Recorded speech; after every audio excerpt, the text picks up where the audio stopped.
Good morning. It's really a great pleasure to welcome you to the award ceremony for the 23rd annual Holocaust Art and Writing Contest.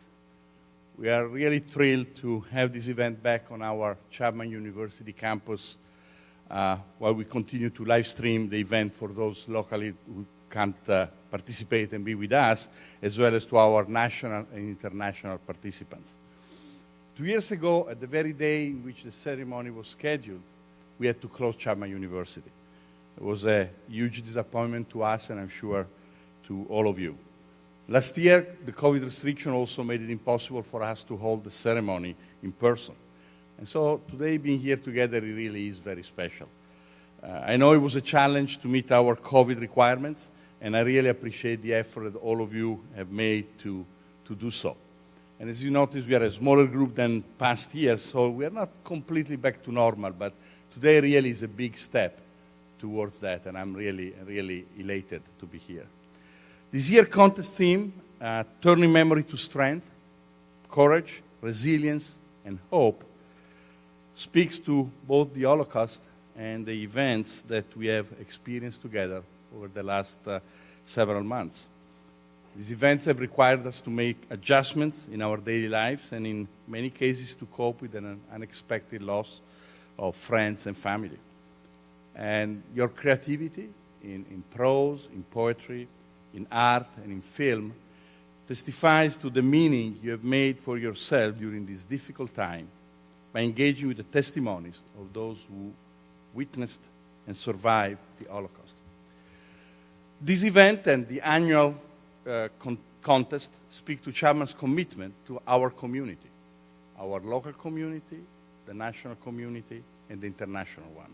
We are a community that stretches across time and generations and connects the survivors and the rescuers of the Holocaust to students, parents, and teachers today.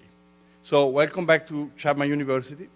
And now to continue with the program, it's a real pleasure and honor to introduce to you dear friend, the director of the Rogers Center for Holocaust Education and Stern Chair in Holocaust Education, Dr. Marilyn Harran. Thank you, President Struppa. I want to begin by expressing our gratitude to Barry Friedland and the Orange County Klezmers for bringing us into the spirit of today's ceremony through the music that originated in the shtetls, the villages of Eastern Europe.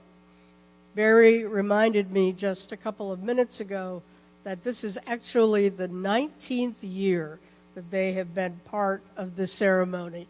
So please join me in thanking Barry and the Orange County Klezmers.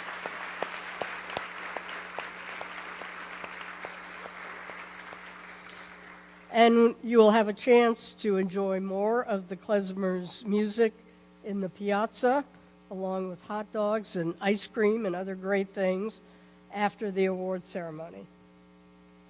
Today we celebrate more than 2 decades of partnership with the 1939 Society, the Holocaust Survivor Organization whose members continue to inspire and teach us. We congratulate the 258 schools and 265 teachers in 32 states and 11 countries outside the United States who registered to participate in this year's contest, enabling us to reach some 7,000 students. As President Struppa said, it is wonderful to be back on campus for this event, while also sharing the live stream with the many students and educators who are joining us from around the country and indeed around the world. I want to call your attention to the individuals and organizations listed on the inside cover of your program. Their support makes this contest possible. I also want to offer a special word of thanks to Lewis Weber and Publications International for the thousands of copies of the Holocaust Chronicle they have donated over the nearly 25 years of the contest. At the reception following our ceremony, school representatives will have the opportunity to have their copies of the Chronicle signed by their fellow students and by Holocaust survivors and witnesses who are here today, as well as by members of the second and third generations. Those signatures make each book a unique testimony to and memory of today's event. This is a day of both memory and hope. For the last 2 years, the world has been in the grip of a pandemic that has claimed millions of lives. We here in California are at last emerging from COVID, but many other places in the world are not. As we in the United States look toward a better time, we remember those in Ukraine, whose people experienced so much suffering during World War II and the Holocaust, and we hope that peace will soon return to their land. The students who participated in this year's contest give us hope for our world at a time when we very much need it. Each student made a commitment to engage with the testimony of a witness to the Holocaust. Sometimes the voice to which you listened had an accent, and you had to struggle to understand it. Sometimes it was hard to envision the older person you saw on your computer screen with the child or teenager they once were. But you persevered, and by doing so, their memory is now part of yours, as you too seek to live your life with courage, resilience, and hope. We honor today the survivors and rescuers who witnessed for the family members and friends taken from them. May I ask that we take a moment to applaud those survivors who are here in person and those who are joining us by live feed.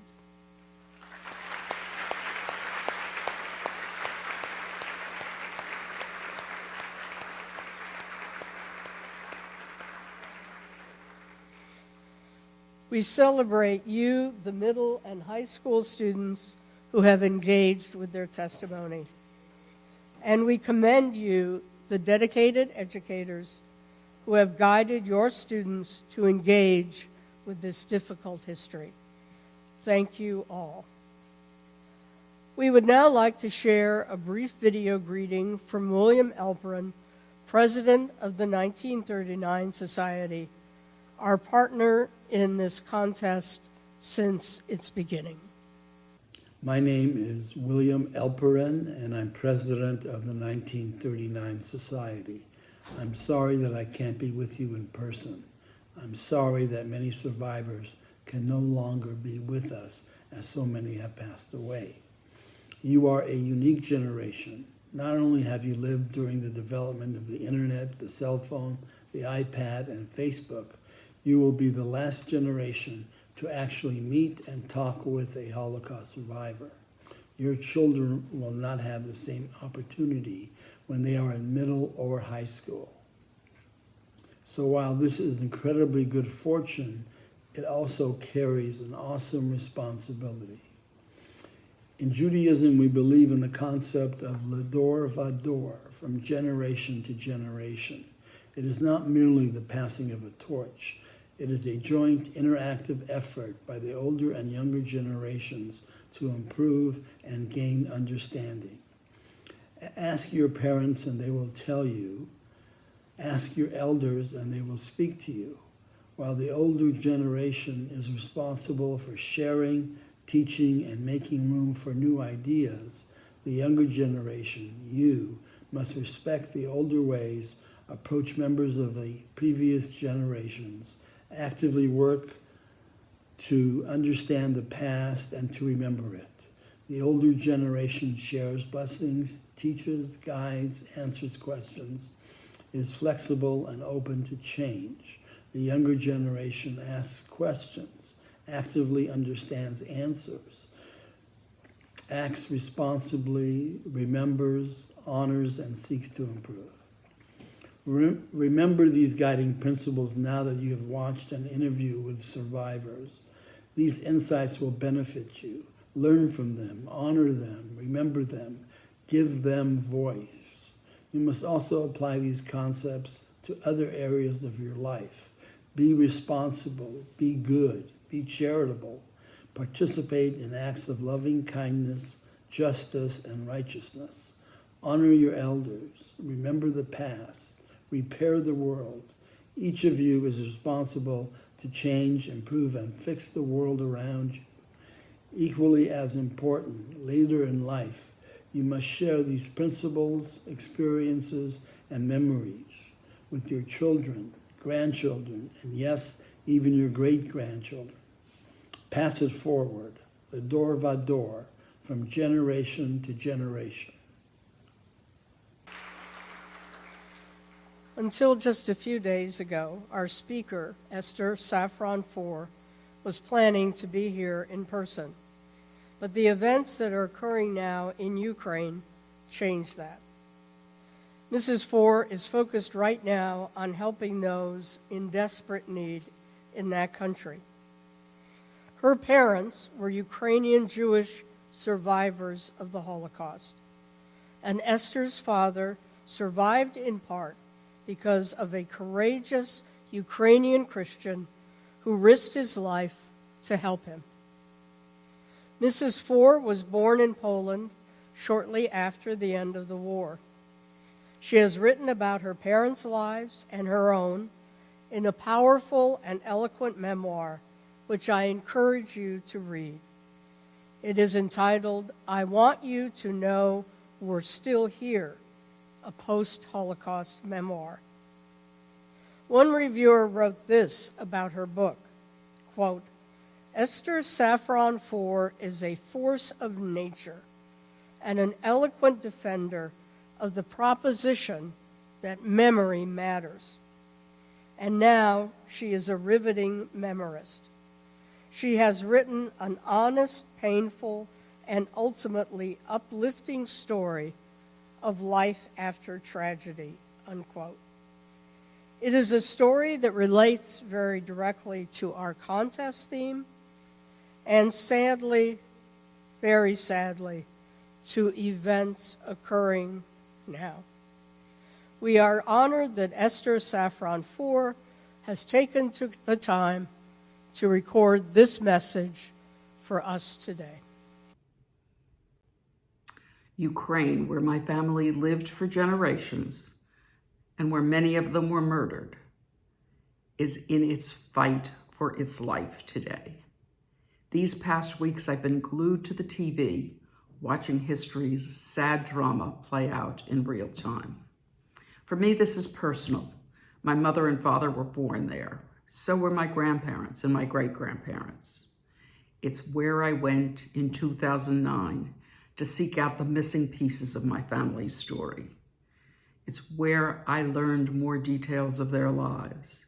It's where I learned about the half-sister whose name I didn't know.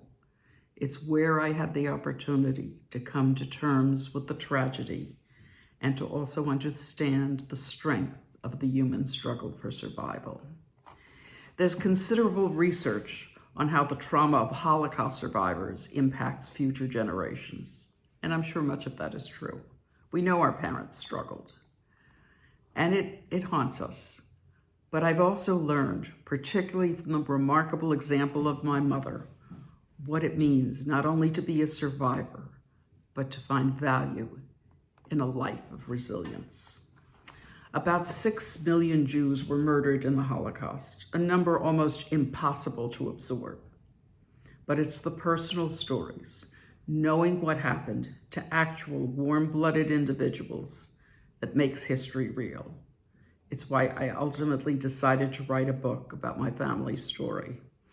And it's why what you are doing through this competition, creating art, literature, and poetry in memory of those individuals, that enables us to see ourselves as human beings.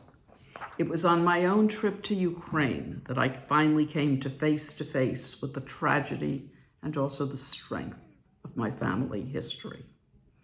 I went to find the Christian family that hid my father during the Holocaust, at risk to their own lives and the lives of their children. And I also went to breathe the air and walk the roads that my parents and ancestors had walked. My ancestors were murdered in Eastern Europe, not in concentration camps, but by Nazi Einsatzgruppen, German mobile killing squads. Of the 6 million Jews killed during the Holocaust, between 1.5 and 2 million were killed by these Einsatzgruppen, many in Ukraine, in what is now called the Holocaust by bullets, people who were killed bullet by bullet, one by one, and bodies shoved into mass graves. My great-grandfather was one of the first people in his community to be killed by the Nazis. He was praying in his synagogue. The Nazis locked the synagogue doors from the outside, torching the synagogue and everyone inside. In the months ahead, my parents' entire families, their parents, grandparents, siblings, aunts, uncles, and my own half-sister were also murdered. My mother escaped death by continually walking east ahead of the Nazis. I'll come back to that story in a few minutes. When she returned home towards the end of the war, she met my father shortly after he came out of hiding and the horrors that he had survived. They married and spent several years trying to get out of the graveyard of Europe. I knew nothing about my father's life and why and how it was spared. Only as an adult, I found out, almost by accident, that the Nazis murdered his first wife and daughter, something I knew nothing about, and how he escaped by the pure accident of timing. Finally, in 2009, my oldest son, Frank, and I, on our trip to Ukraine, drove to the village where my father and his family had lived, where my nameless half-sister had been murdered. We used our one piece of forensic evidence, a photograph of my father and the family that hid him, to identify the house of the man who had taken my father in after all the Jews in the village were murdered. It was in that house that I met 2 generations of the Ukrainian family that saved my father's life, and without whom neither Frank nor I would have ever appeared on this earth.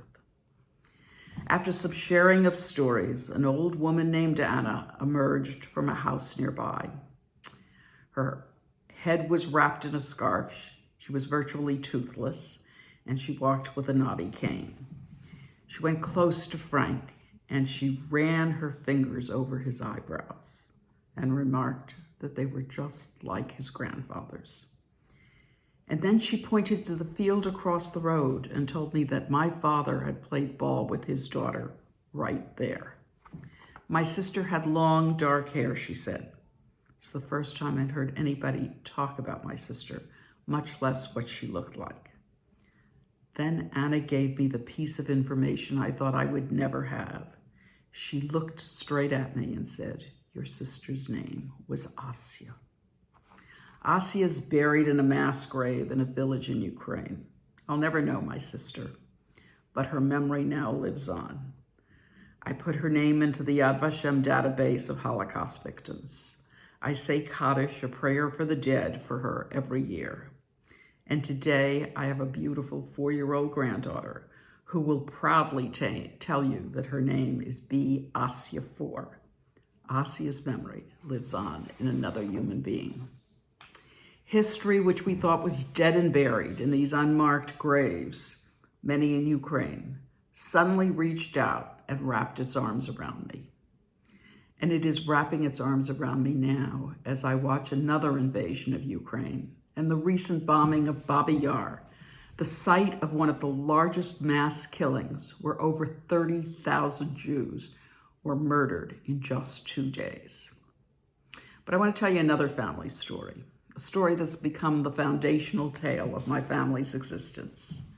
It's a story of survivorship, resilience, and hope. It's about my mother.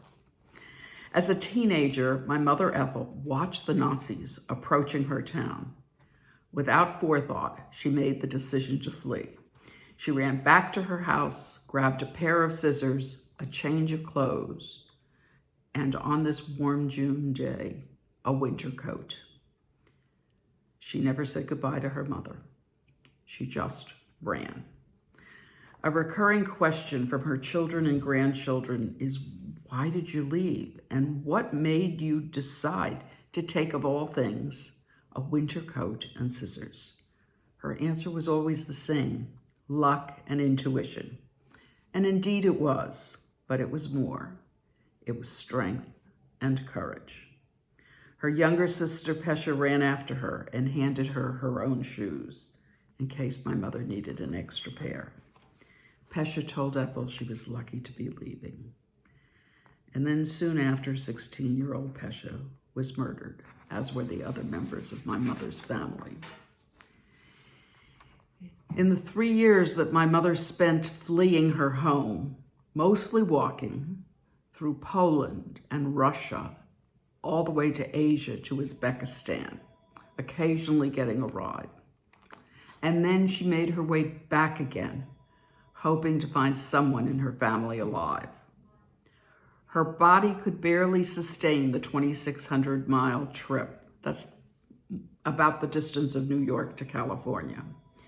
She watched many others die along the way. Her legs would swell and sores covered her body, sometimes requiring help to dress from the girlfriend who fled with her. She nourished herself with stolen potatoes, expertly hidden in the lining of her pants. She worked in rice paddies in Asia and always tried to save a few grains for the next day, for the inevitable day when she knew there would be no food. My mother, under 6 feet tall, later turned her American basement into a well-stocked bunker, filled with enough bags of flour, sugar, and boxes of Rice Krispies to withstand any catastrophe. Her life is a testament to cunning, courage, and contingency. Yes, she told us about tragedy, but she taught us about the ability to be a survivor. She imparted these qualities into her children, her grandchildren, and even her great-grandchildren.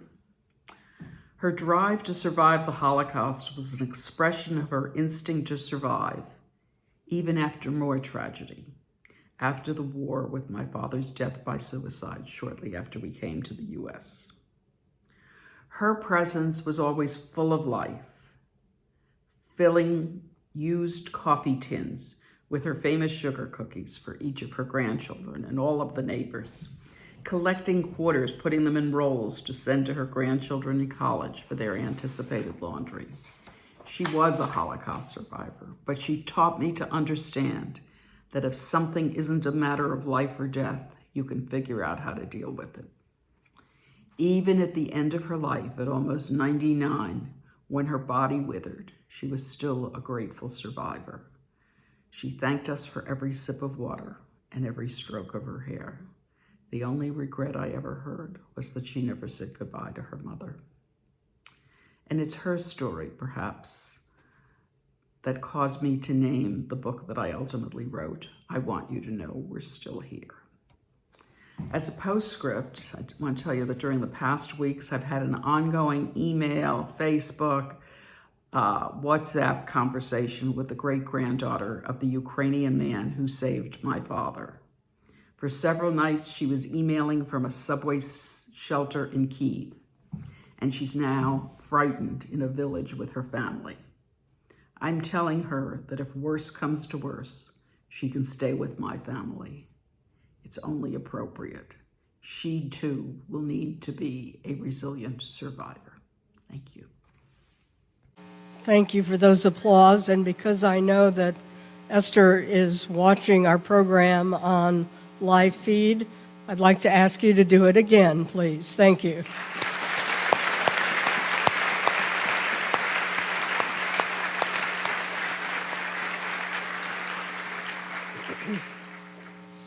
And now we turn, after that powerful message, to honoring the participants in this year's contest.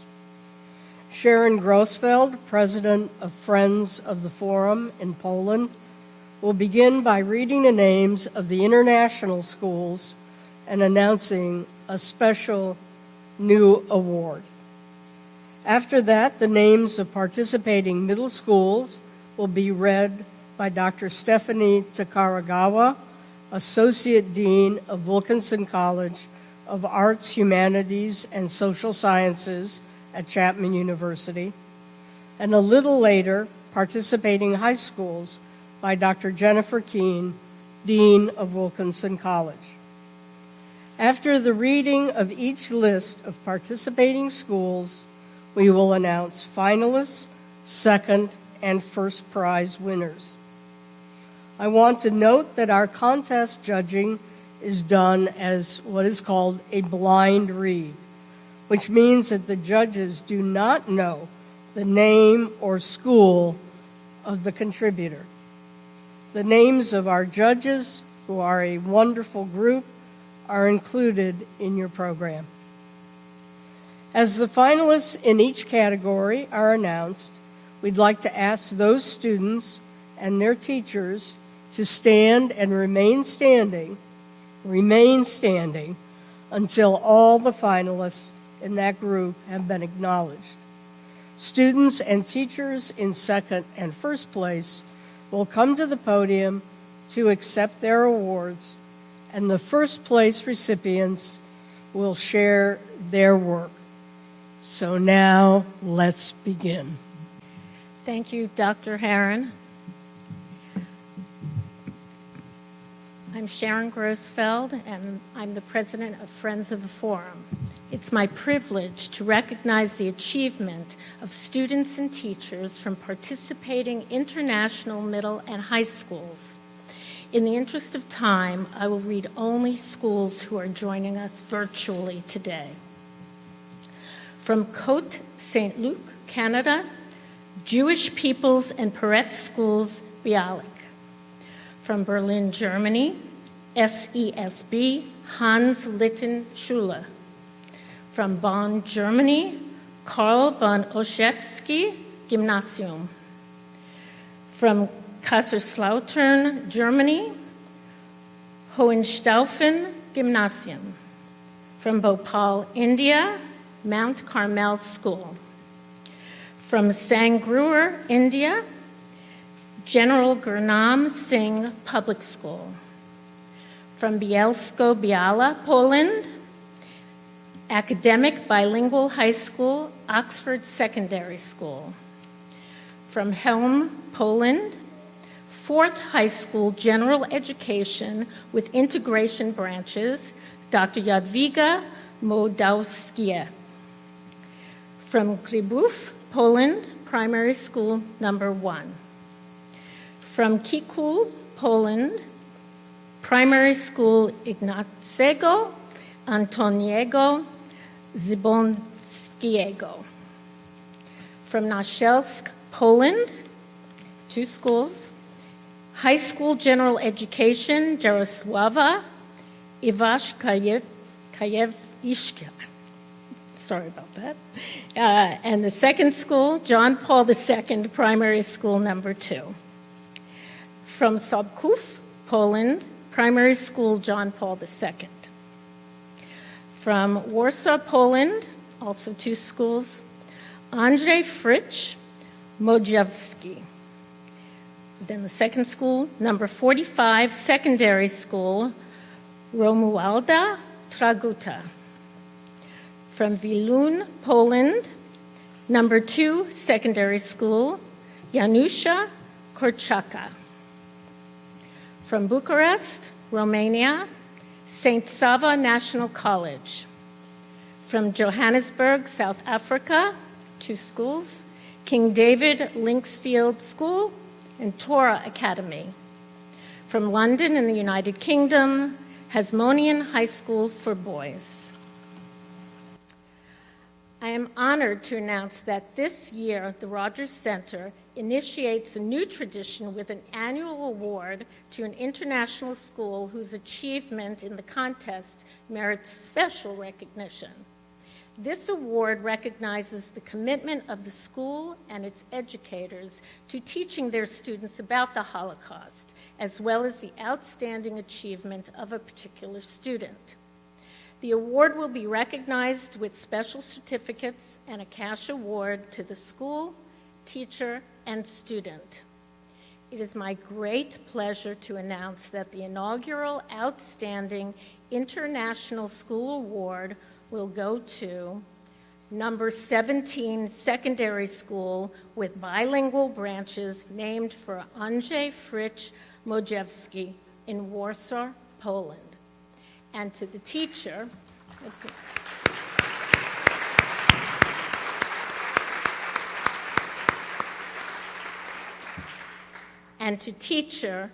Beata Krujimska,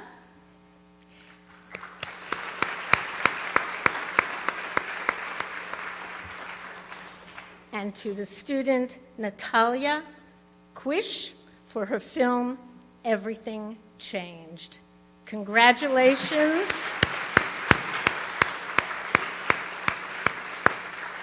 Congratulations to the school, teacher, and student.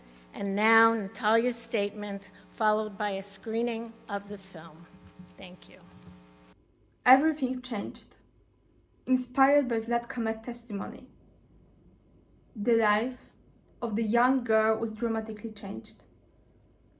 Because of the war, she lost her family, her friends, and her old life in Warsaw, including her education. During the war, she met new friends and her future husband. Many years after the war, she still remained in contact with those wartime friends. The architecture of Warsaw has changed since the war. The girl in a red skirt goes to places in Warsaw that are important in Jewish history and memory. In the film, we see the same places in history, and now, COVID too has changed our lives, as we see in the film.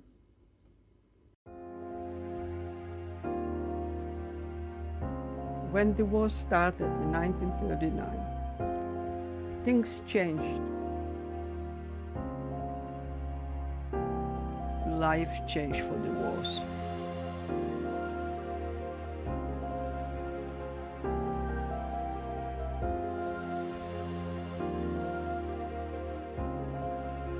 Before the war, all members of Vladka family lived in Warsaw in Poland. Their house wasn't very religious, but it was a very traditional Jewish home. She had a joyful childhood. But in September 1939, everything had changed. With her family, she had to move to a ghetto. Unfortunately, her father died, and sometime later, her mother and younger siblings were deported to a camp in Treblinka. Young Vladka was left alone in Warsaw. While being there, she taught kids how to write and sing. She gave them a little bit of life.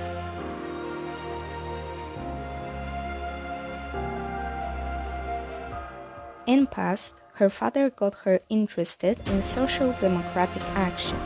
She joined one of the illegal at the time organizations, the Underground Community, where she had met her future husband, friends, and Anna von Halska. Vladka's and Anna's friendship helped the girls survive the war.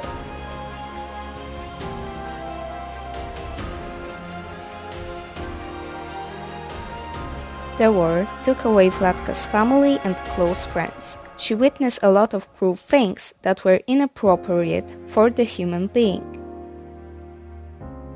After the war, she moved to the USA with her husband and started a family.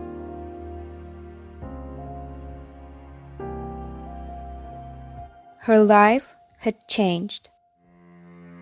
And now, how our lives will change.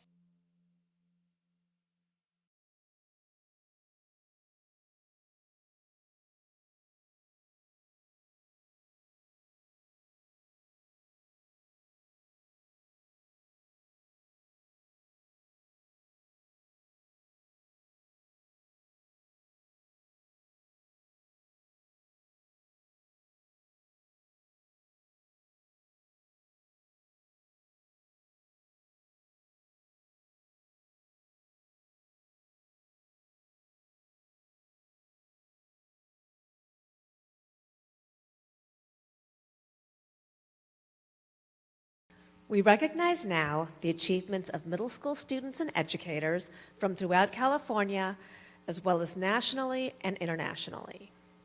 In the interest of time, I will read only schools who are present or joining us via live feed. Each school will be recognized by state. As your school is announced, please stand and remain standing until all schools have been recognized. From the state of Arizona, Rancho Solano Preparatory Academy in Scottsdale. California, Acacia Wood Preparatory Academy and St. Justin Martyr School in Anaheim. Orchard Arts and Media Academy in Bell. Brea Junior High School in Brea. St. Pius V Catholic School in Buena Park. Harbor Day School in Corona del Mar. Charles W. Tewinkle Middle School, Mariners Christian School, St. Joaquin Catholic School, St. John the Baptist Catholic School in Costa Mesa. Lexington Junior High School, Oxford Academy, St. Irenaeus Parish School in Cypress. Vista View Middle School in Fountain Valley. Beechwood Elementary School, D. Russell Parks Junior High School, Ladera Vista Junior High School of the Arts in Fullerton. Christ Cathedral Academy, James Irvine Intermediate School in Garden Grove. Marine View Middle School, Mesa View Middle School, Samuel E. Talbert Middle School, Springview Middle School in Huntington Beach. Creekside Education Center, Lakeside Middle School, Orchard Hills School, South Lake Middle School in Irvine, La Cañada 7th 8th School in La Cañada, Washington Middle School in La Habra, Thurston Middle School in Laguna Beach, Niguel Hills Middle School, St. Anne School in Laguna Niguel, Oxford Preparatory Academy in Lake Forest,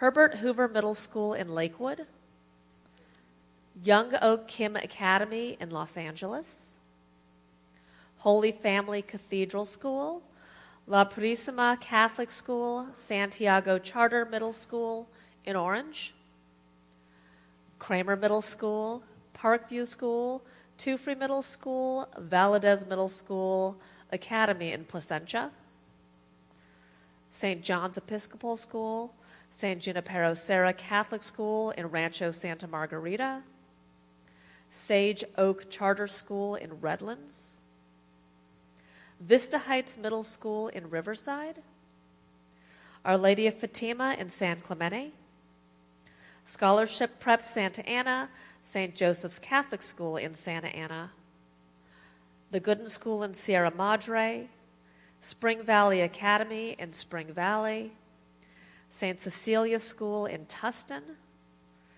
South Point Middle School in Walnut, Rancho Starbuck Intermediate School in Whittier, Bernardo Yorba Middle School, St. Francis of Assisi Catholic School, Travis Ranch School, Yorba Linda Middle School in Yorba Linda, Colorado, Rocky Heights Middle School in Highlands Ranch, Florida, Loggers Run Middle School in Boca Raton, La Villa School of the Arts in Jacksonville, West Glades Middle School in Parkland, Georgia, Liberty Middle School in Cumming, Hawaii, Aiea Intermediate School in Aiea, Indiana, Zionsville West Middle School in Whitestown, Iowa, Highland Middle and High School in Riverside, Kentucky, North Oldham Middle School in Goshen, Maine,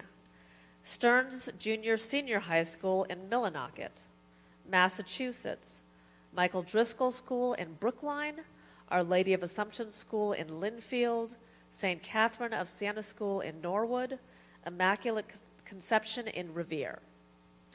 New Jersey, Haddonfield Middle School in Haddonfield, Ivy Hill Elementary School in Newark, Princeton Day School in Princeton. New York, IS 98 Bay Academy for the Arts and Sciences in Brooklyn. North Carolina, Cary Academy in Cary. North Dakota, Heritage Middle School in Horace. Ohio, Holy Trinity School in Avon. Pennsylvania, Tohickon Middle School in Doylestown. Conrad Weiser Middle School in Robesonia. Waynesboro Area Middle School in Waynesboro. South Carolina, Cross School in Bluffton. Texas, Calalin Middle School in Corpus Christi, and Audie International School in Houston.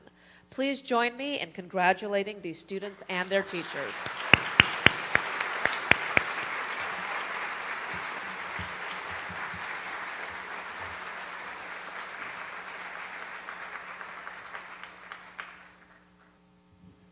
I'm Brad Snyder, the Associate Superintendent for the Diocese of Orange. Denise Valadez asked me to sub in for her today. And as a former principal in Santa Ana, and having my students go through this program, I understand the impact, the lasting impact it has on them. And I'm honored to be here. I'm honored to present the Middle School Prose finalists. Finalist students and educators, please stand when I call your names. Colette Atkin-Penn and teacher Christine Raymond from St. Francis School in Yorba Linda. Colette's work is based on Gerda Weisman-Klein's testimony.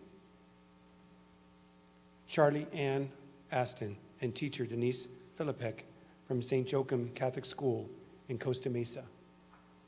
Charlie Ann's responded to Elise Hemar's testimony. Jaden Beaumont and teacher Marissa Sonny from Beechwood School in Fullerton. Jaden's work is based on Leon Weinstein's testimony.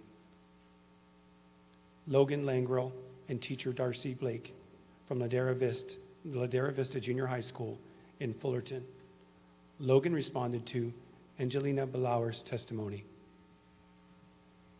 Veronica Rogaska and teacher Anna Tomasinska from Szkoła Podstawowa in Stefana Starzyńskiego in Naszelsk, Poland. Veronica responded to Gloria Rubin's testimony. Jacob Sprague and teacher Lynn Pantano from St. Junipero Serra Catholic School in Rancho Santa Margarita. Jacob responded to Leopold Page's testimony. Please recognize these finalists and their teachers.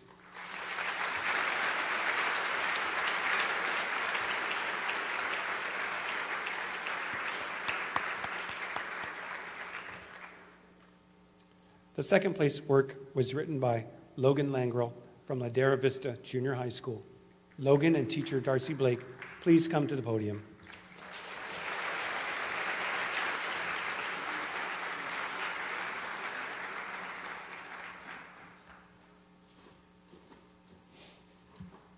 Logan, congratulations. Please come and have a seat.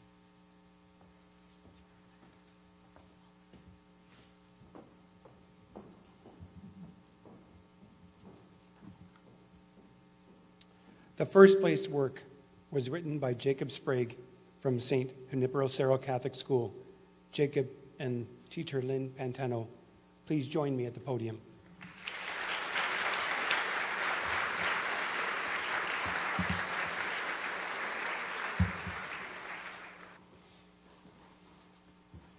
Jacob, congratulations.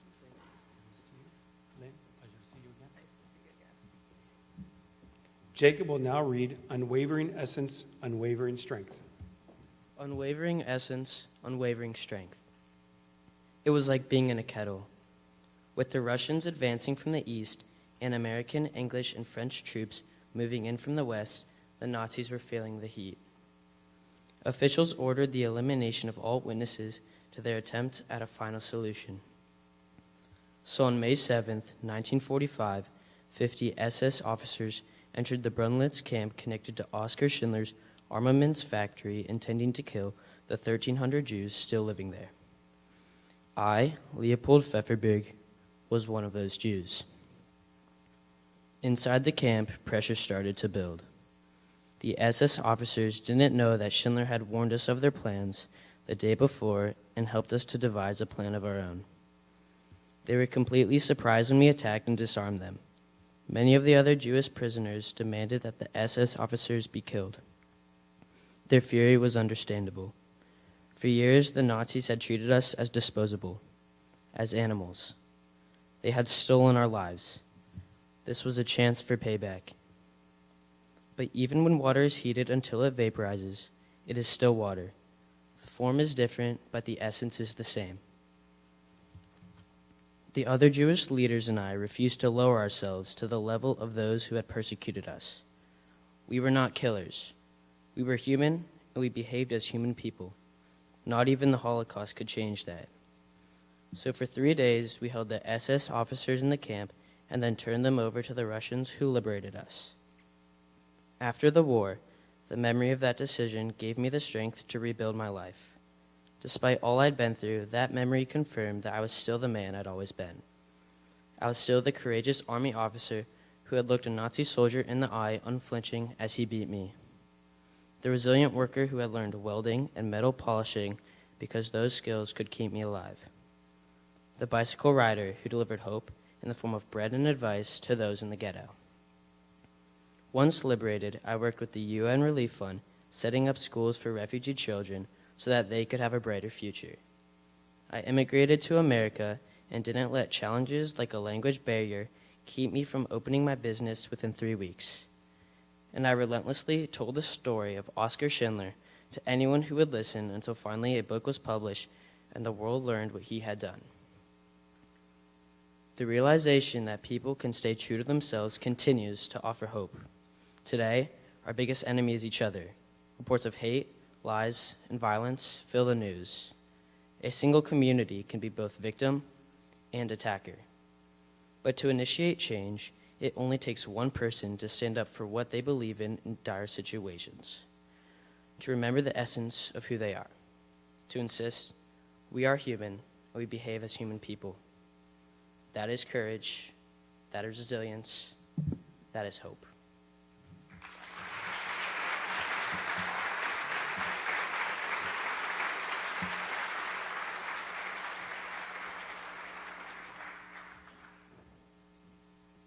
Thank you, Jacob. That was beautiful. Hi, everybody. My name is Marika Manos. I'm the History, Social Science, Civics Coordinator at the Orange County Department of Education, and I'm honored to announce the middle school poetry finalists. Finalist students and educators, please stand when I call your names. Leo Chang and teacher Katie Radis from Princeton Day School in Princeton, New Jersey. Leo's work is based on Rudy Hertz's testimony. Teddy Hackett and teacher Laura Silver from Thurston Middle School in Laguna Beach. Teddy responded to Ella Mandel's testimony. Abby Lucas and teacher Kim Schultz from Tuffrey Middle School in Placentia. Abby's work is based on Gerda Weissman's Klein's testimony.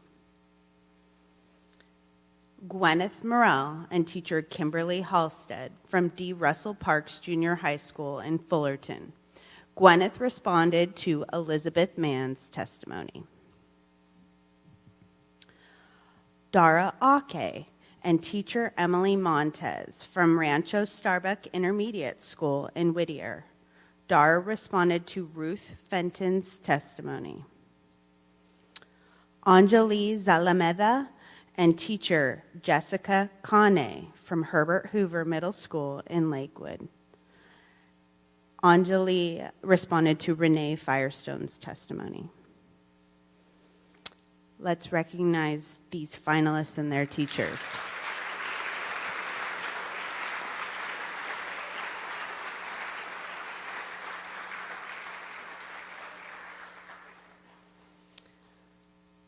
So I'm going to announce the second place winner. The second place work was written by Gwyneth Morrell from D. Russell Parks Junior High School. Gwyneth and Principal Laura Makeley, please come to the podium.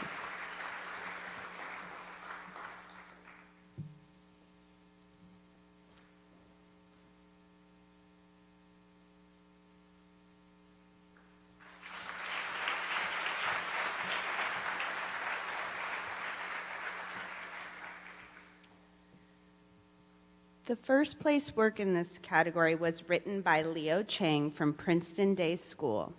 Leo and his teacher, Katie Radis, are not here with us in person, but are watching live stream from New Jersey. We're happy to share with you a video of Leo reading his work, A Streak of Light in the Dark Sky. A streak of light in a dark sky, inspired by Rudy Hertz's testimony. Rudy, when I heard your horrifying story, it sounded like a plot of fiction, but no sci-fi narrative could be as terrifying as the barbaric treatment you described. I, a teenage Chinese American, taking the freedoms of America for granted, was shocked by your torturous journey, since, like me, you were a typical 13-year-old, until your world flipped upside down, suffering in one concentration camp after another, your life a ragged fabric, slowly shredding day by day, until a single thread of hope remained. You clung to that thread while others gave up. You clung to that thread, dreaming of release. When you were liberated, a bird flown out of a cage, to America, finding your brother, living a full life, a life of wonder, but never forgetting the Holocaust, tattooed on your brain as the number was on your arm. Your story, now on my mind, is engraved in my soul. We children are your hope for the future, to know, to remember, to prevent the recurrence of such a historic tragedy, and the sky should never be so dark again.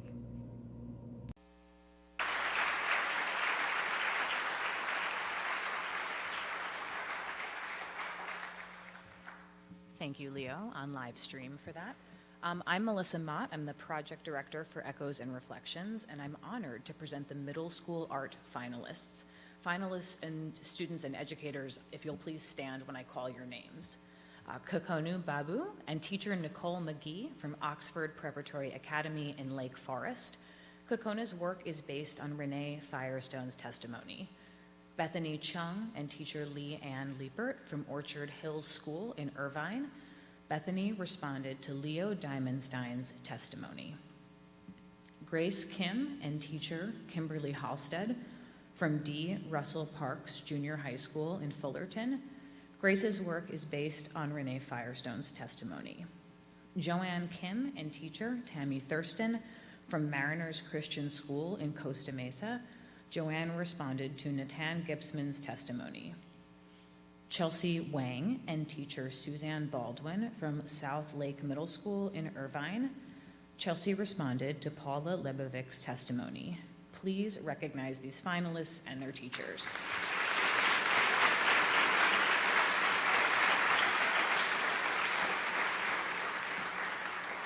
I'll now announce the second place artwork, which was created by Bethany Chung from Orchard Hills School. Bethany and teacher Leanne Liepert, please join me at the podium.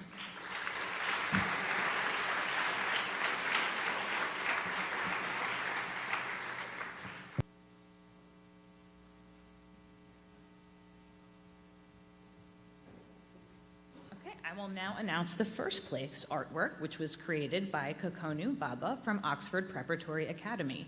Kokona and teacher Nicole McGee, please join me at the podium.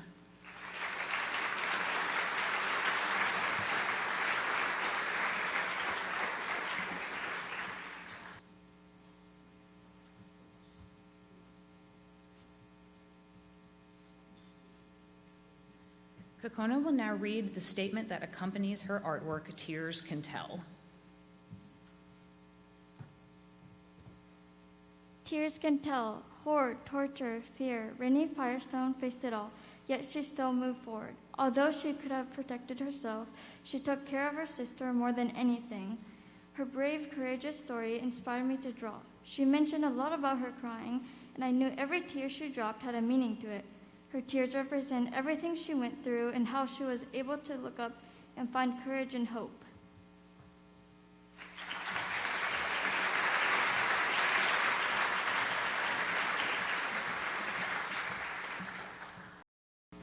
I'm Wayan Kaufman, and I'm the Office Manager and Grants Administrator for the Samueli Foundation, and I'm honored to present the middle school film finalists. Finalist students and teachers, please stand when I call your names. Sophie Kim and teacher Jennifer Carter from Mesa View Middle School in Huntington Beach. Sophie's work is based on Itka Zygmuntovich's testimony. Joshua Liu and teacher Donna Combest from Samuel Talbert Middle School in Huntington Beach. Joshua responded to Felix Goldberg's testimony. Michael Pham and teacher Melissa Galvin from Oxford Academy in Cyprus. Michael's work is based on Gerda Weissman-Klein's testimony. Cade Shigekawa and teacher Jessica Nowden from Lexington Junior High School in Cyprus. Cade responded to Sam Steinberg's testimony. Please recognize these teachers and their finalists.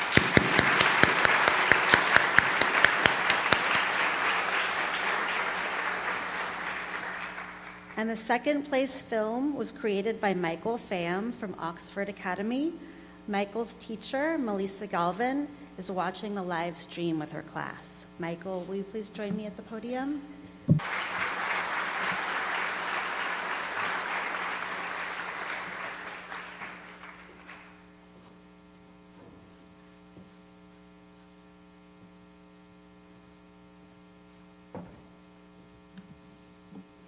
And the first place film was created by Joshua Liu from Samuel Talbert Middle School. Joshua and teacher Donna Combest, please join me at the podium.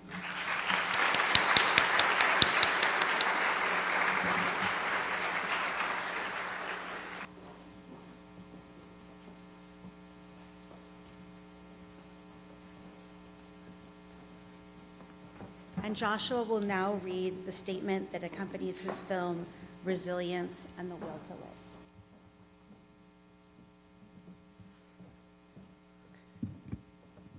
Although Felix Goldberg experienced numerous atrocities during World War II, he remained resilient. He strove to find hope even during horrific and dehumanizing events. If one can learn to turn memories into strength, to search for hope in dark times, and to keep the will to live through whatever happens in life, then one can survive and overcome obstacles. Felix Goldberg's inspiring story must be a reminder to the world to embrace all individual differences so history is not repeated.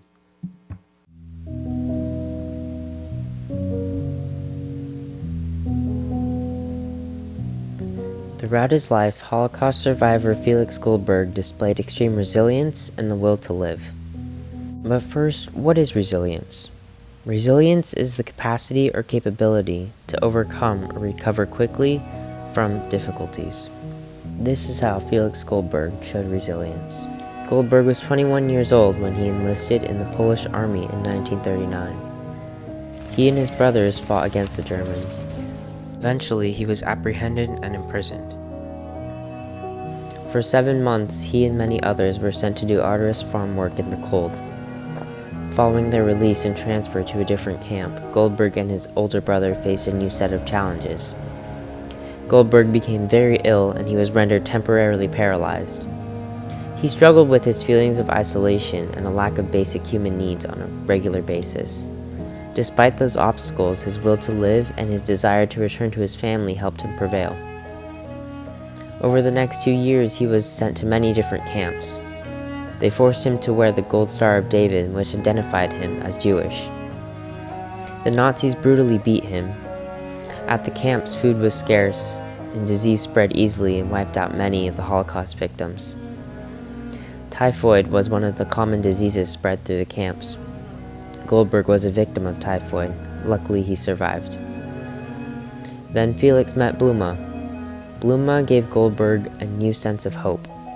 He had more to live for. They began to live for each other. After a short time, they were married. Although they were still in the displaced persons camp, they remained hopeful and filled with joy. They were resilient. It is important to remember that resilience is always an option for each and every one of us. We must all strive to appreciate what we have and dwell on the good things in life like Felix did. He went through so many horrific events from the Holocaust and remained hopeful through it all. by taking his memories, his appreciation for what he had, and his will to live, to have strength, and to prevail. But I carry inside me a very unpretty past, and I worry that what I experience in my past, others should not experience in their future. Let us all appreciate the freedom we have and guard it and preserve it at all costs. That's all I have to say.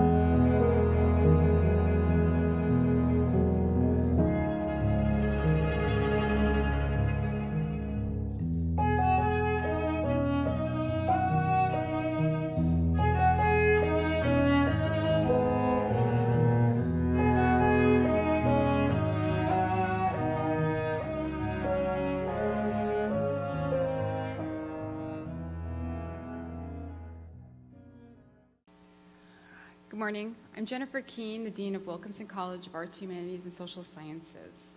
We celebrate now the achievement of high school students and educators from throughout California, as well as nationally and internationally. I will read only the names of schools in attendance or joining us by live feed. Please stand and remain standing until all schools have been recognized. From the state of Alabama, W.B. Davidson High in Mobile. California, Mark Keppel High School in Alhambra. Arcadia Preparatory Academy, Cambridge Virtual Academy, Esperanza High School, Catella High School, Canyon High School in Anaheim. Banning High School in Banning. Santiago High School in Corona. Dougherty Valley High School in San Ramon. Early College High School in Costa Mesa. Mission San Jose High School in Fremont. Rosary Academy, Sunny Hills High School, Troy High School in Fullerton. Hawthorne Math and Science Academy in Hawthorne. Crean Lutheran High School, Northwood High School, Tarbu Vitora Community Day School, University High School, Woodbridge High School in Irvine. La Canada High School in La Canada. Eula Girls High School in Los Angeles. Trabuco Hills High School in Mission Viejo. Orange High School in Orange. El Camino Real High School, El Dorado High School, Parkview School, Valencia High School in Placenta. Sage Oak Charter School in Redlands. Riverside United School District Secondary Virtual Program in Riverside. J. Sierra Catholic School in San Juan Capistrano. Foothill High School, Orange County School of the Arts in Santa Ana. Walnut High School in Walnut. La Quinta High School in Westminster. Buena Vista Virtual Academy, Yorba Linda High School in Yorba Linda. Colorado. Strasburg High School in Strasburg. Westgate Community School in Thornton. Connecticut, the Hodkish School in Lakeville. Florida, David Posnack Day School in Davie. American Heritage Boca del Rey in Delray Beach. Atlantic Coast High School in Jacksonville. Georgia, Woodville Tompkins Technical and Career School in Savannah. Hawaii, Kaimuki Christian School in Honolulu, Le Jardin Academy in Kailua. Idaho, West Ada Virtual Schoolhouse in Meridian. Illinois, Sullivan High School in Sullivan. Indiana, Chesterton High School in Chesterton. Iowa, Ankeny Centennial High School in Ankeny. Kentucky, DuPont Manual High School in Louisville. Maryland, the Bryn Mawr School in Baltimore. Michigan, Lakeview High School in Battle Creek. West Bloomingfield High School in West Bloomfield. New Jersey, Bergen Arts and Science Charter School, Bergen County Academies in Hackensack. New York, Townsend Harris High School in Flushing. North Carolina, Panther Creek High School in Cary. Ohio, Glenville High School in Cleveland. Gilmore Academy in Gates Mill. Portsmouth West High School in West Portsmouth. South Carolina, Cross Schools in Bluffton. Palmetto Christian Academy in Mount Pleasant. Socastee High School in Myrtle Beach. Somerville High School in Somerville. Texas, Auty International School in Houston.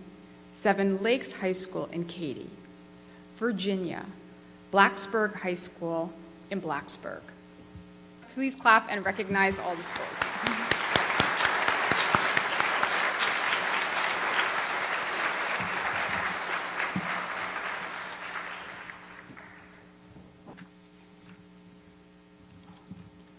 And now we recognize the high school finalists. Finalists, students, and educators, please stand when I call your names. Emma Bronkar and teacher Ann Lawrence from Early College High School in Costa Mesa. Emma responded to Gertrude Getz's testimony. Katie Larson and teacher Christina Zubko from Sunny Hills High School in Fullerton. Katie responded to Georgia Gabor's testimony. Sarah Leibowitz and teacher Tara Meyer from Somerville High School in Somerville, South Carolina. Sarah responded to Yaju Stern's testimony. John McPhee and teacher Ann Campbell from University High School in Irvine. John responded to Ilse Diamant's testimony. Sophia Padua and teacher Eileen McKeagney from J. Sarah Catholic High School in San Juan Capistrano. Sophia's work is based on Rosette Fisher's testimony. Ava Stark and teacher Teresa Lawler from Anakie Centennial High School in Anakie, Iowa. Ava responded to Ellie Diamantcom's testimony. Let's please recognize these finalists and their teachers.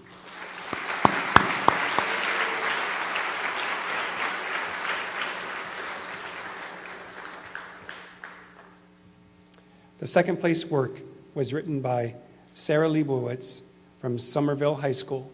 Sarah and her teacher, Tara Meyer, aren't able to be with us in person, but they are joining us via live stream in Somerville, South Carolina.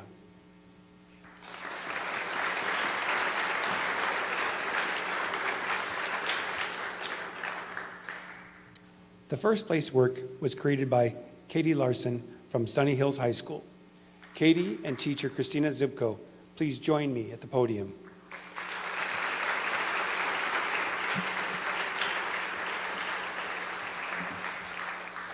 Katie will now read The Importance of Words.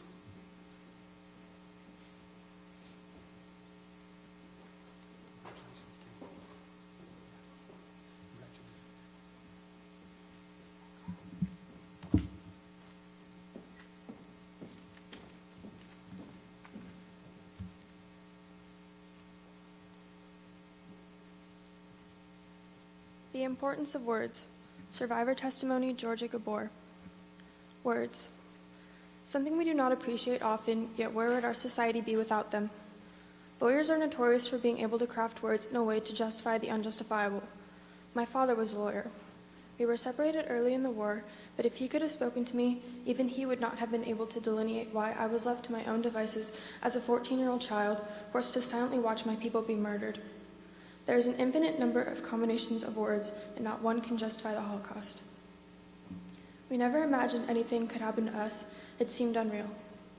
March 19, 1944, the day the Nazis entered Budapest. I was terrified, but I remember my parents' words, "It will not happen to us." I now know anything can happen. In June, when we moved into ghettos, I felt like I was awakening from a dream.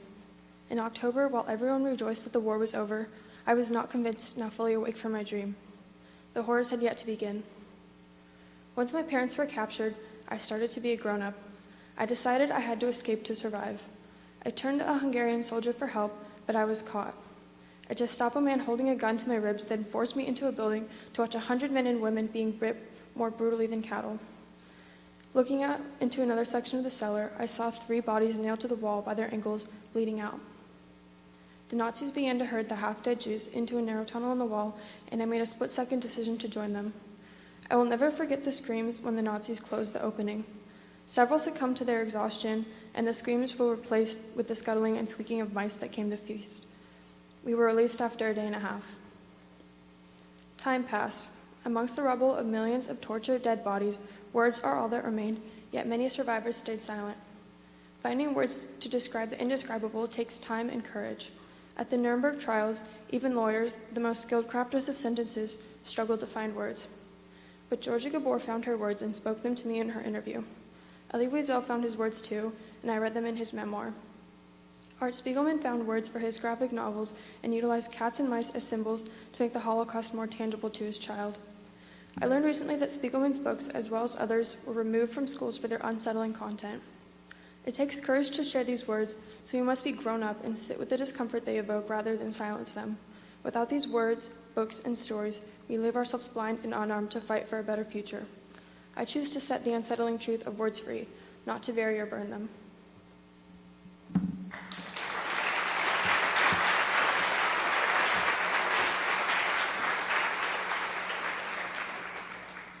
Thank you, Katie. And now we will recognize the high school poetry finalists. Finalist students and educators, please stand when I call your names. Kayla Dembo and teacher Jocelyn Angel from King David Linksfield in Johannesburg, South Africa.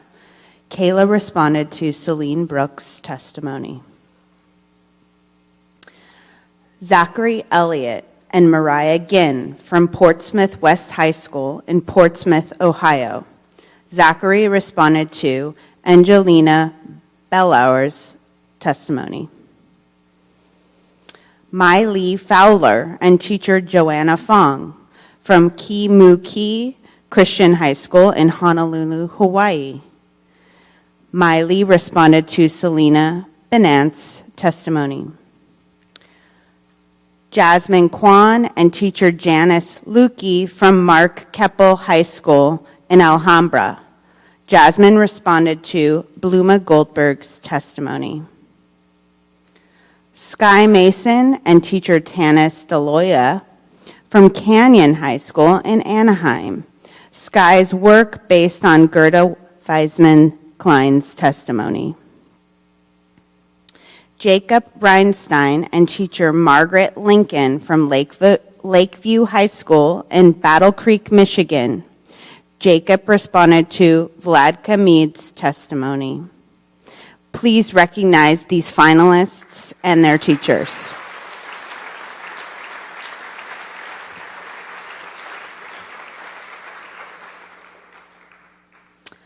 The second place poem was written by Mai Lee Fowler from Kimuki Christian High School.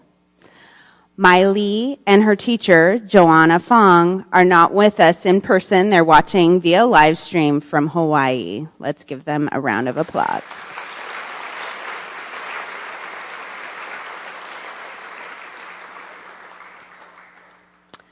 The first place poem was created by Kayla Dembo from King David Linksfield School.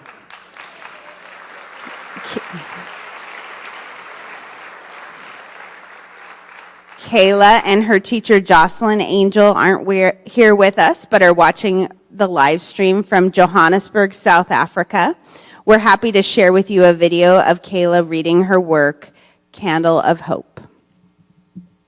Candle of Hope, inspired by Celine Brack's testimony. As I light a candle this Holocaust Memorial Day, I stare into the flame and see the faces of the men, women, and children who lost their lives in the most brutal and barbaric way. Empty shoes, all sizes and shapes, lie behind glass walls, lives cut short. Their art, music, and writings never again to be heard in concert or museum halls. Celine Brack lived a carefree life in Poland, no older than my sister in 5th grade when the war exploded. So young, yet the protector of her mother she became, finding strength, courage, and resilience amongst the humiliation, hunger, and shame. Hoping one day the war will be over and perhaps we'll tell the story. So vivid are your words, Celine. I am transported to Bialystok in its full glory. The smell of warm challah and freshly cooked fish, theatres and people walking the streets, gone forever, cruelly snatched away by those terrible beasts. I see the shiny black boots as you hide under the bed, and hear the crying of hundreds of children, so scared. I feel your shame as the Polish children laugh and point fingers as you pass, and smell the stench of dead bodies and acrid smoke as you fear this day shall be your last. Yet you held on to hope, and you prayed every day, living to tell your story in your own unique way. You built a beautiful life after the war, but taught us never to forget the horrors you witnessed whilst facing the angel of death. From you, I've learned to be proud and true, to live a life that is meaningful, and the privilege it is to be a Jew. As I watch the candle, it reaches higher, growing stronger. I promise to keep telling your story, so the chain of our heritage becomes longer. The flowers are blooming in Treblinka. The air is silent. The trees are green. But from the ashes beneath rises a terrible scream. Never forget, this cannot happen again. Stand up to anti-Semitism, mankind's biggest shame.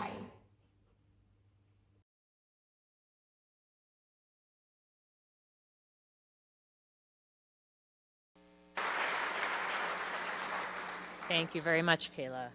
Now we're going to recognize the high school art finalists. Finalist students and educators, please stand when I call your names. Naomi Ahmed and teacher Jeb Berry from Tribuca Hills High School in Mission Viejo. Naomi responded to Celine Brooks' testimony.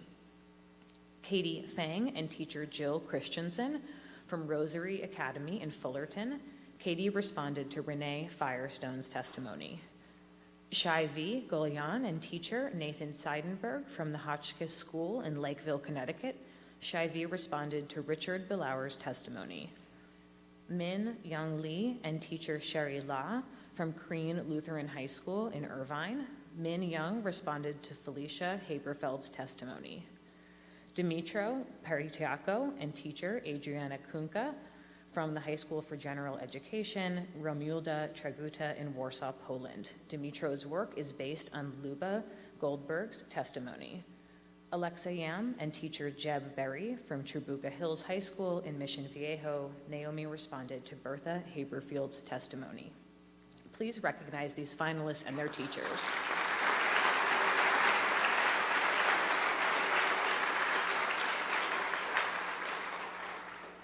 The second place artwork was created by Alexa Yam from Tribuca Hills High School. Alexa and teacher Jeb Berry, join me on stage.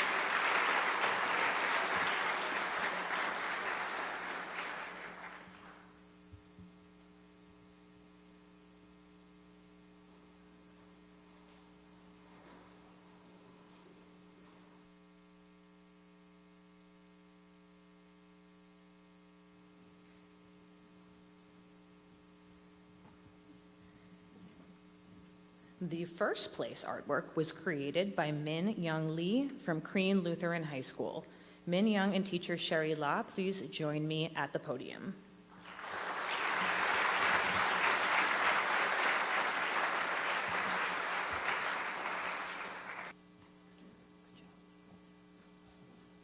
Min Young will now read the statement that accompanies her artwork, Wisps of Hope, Flames of Resilience.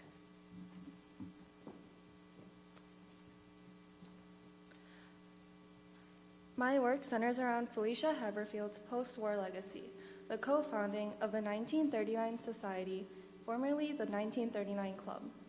Even though Haberfield had every right to despair after the war, she chose resilience, to be an activist and a fighter.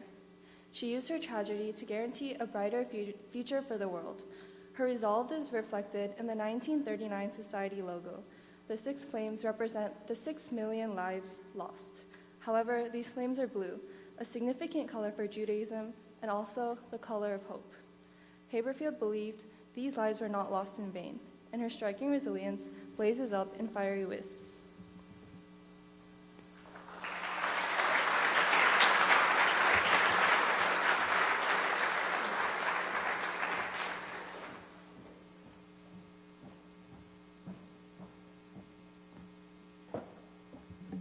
Thank you, Min Young. And now we recognize the high school film finalists. Finalist students and educators, please stand when I call your names. Maruna Maria Dumitriu and teacher Denise Radu from St. Sava National College in Bucharest, Romania. Maruna responded to Celine Brooks' testimony. Natalie Hunter and teacher Rebecca Lawson from Sullivan High School in Sullivan, Illinois. Natalie responded to Sally Roisman's testimony. Natalia Kwich and teacher Beata Krujimska from 17 Secondary School with bilingual branches named for Andrzej Fritz Mojewski in Warsaw, Poland. Natalia responded to Vladka Mead's testimony. Ava Lazar and teacher Joshua Thompson from Blacksburg High School in Blacksburg, Virginia.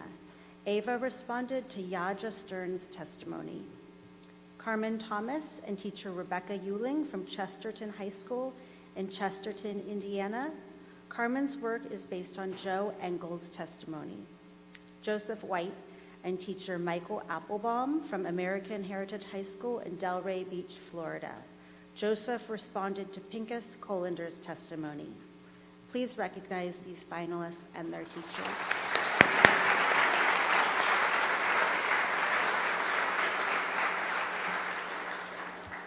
The second place film was created by Natalia Kwich from 17 Secondary School with bilingual branches named for Andrzej Fritz Mojewski.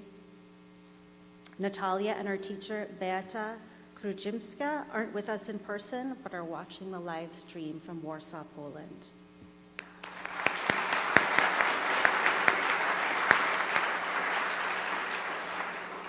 And the first place film was created by Ava Lazar from Blacksburg High School. Ava and her teacher, Joshua Thompson, aren't with us in person, but are watching the live stream from Blacksburg, Virginia. We are happy to share with you a video of Ava reading her film statement, followed by a screening of her film, The Sunflower. My film is titled The Sunflower. It is a response to Yaja Stern's interview and life story.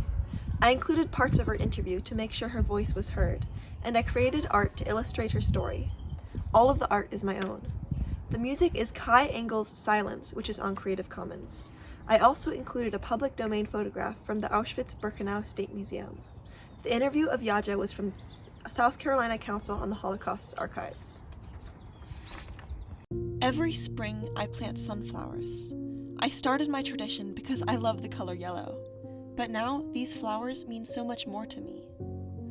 I have chronic knee pain. I've now accepted the fact I won't ever be able to run or rock climb. But there were some times when it was harder to live with it.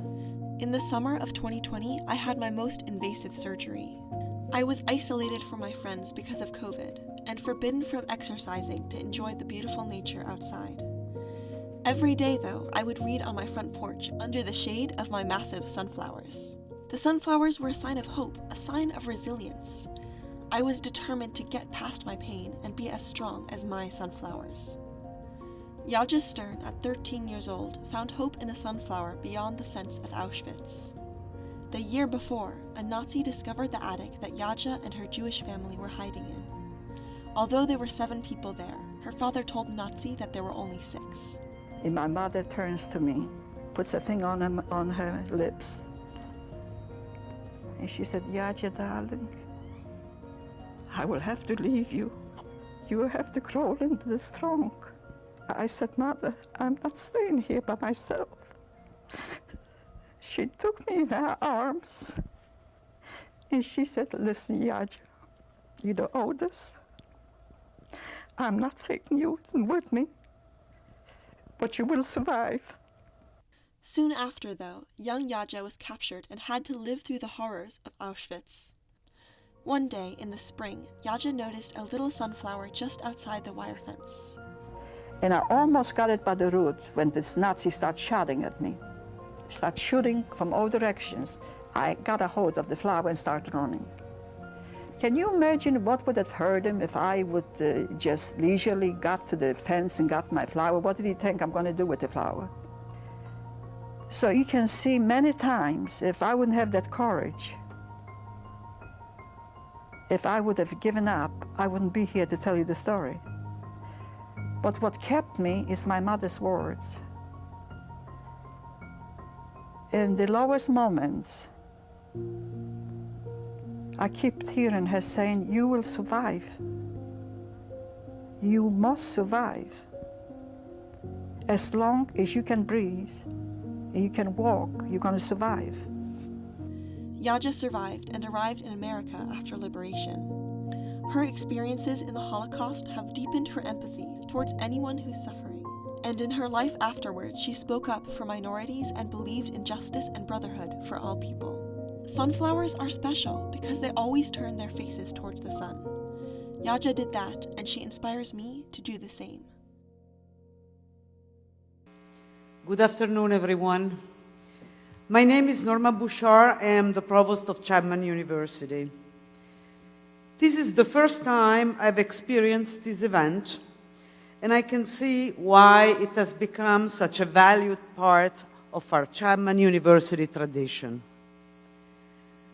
This contest speaks to our values as a university, as a place where the generations come together and learn from one another, and as an institution that affirms the power of memory to inform our decisions and actions today, inspiring us to work together to create a more just and humane world. For some of you, this may be your first visit to Chapman University.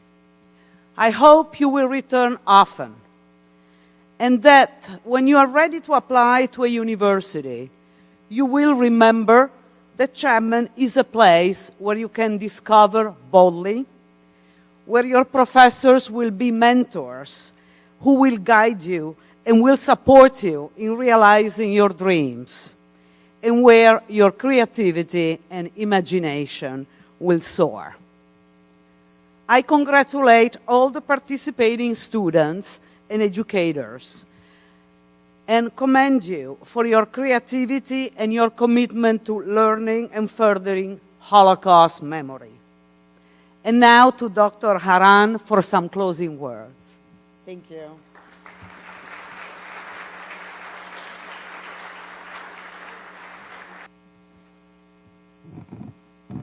Thank you, Provost Bouchard.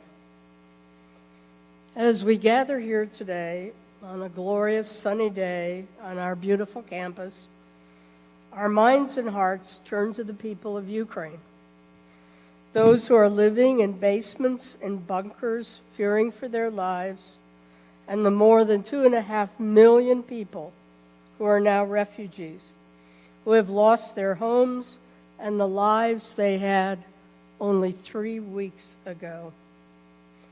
In this extraordinarily dark and difficult time, the people of Ukraine are demonstrating an almost unbelievable courage and resilience. We join with them in hoping that there will soon be peace, and that in the long run, freedom and democracy will prevail. The film we just viewed spoke to how a sunflower symbolized hope for the future to both a Holocaust survivor and a young person today. It so happens that the sunflower is also the national flower of Ukraine. As a tangible reminder of this day and of our hope that the sunflower will once again bloom in Ukraine, we would like to give each of you a packet of sunflower seeds to plant. As you watch them grow, please hold in your hearts the people of Ukraine, and if you so choose, and as you are able, please contribute to one of the many organizations dedicated to offering humanitarian aid. It may seem like the little we can do is merely a drop in a vast ocean of suffering. But think of every drop as one person you are helping, and know that our efforts can make a difference. Before we leave, I want to thank the many people and offices at Chapman University who have worked so hard to make this event a success. And I think it is the first outside event we have had on campus since 2019. Those offices include admissions, public safety, media services, facilities, strategic marketing, the incredible auditorium staff, AV, also incredible, Sodexo catering, and the many Chapman students and faculty who are volunteering. Special thanks go to Sherry Bard, Ashley Bloomfield, and especially the person who is best known to every educator here, and that is Jessica Milamuk, Associate Director of the Rogers Center, whose leadership, incredible organization ability, and hard work have made this possible. Please commend them.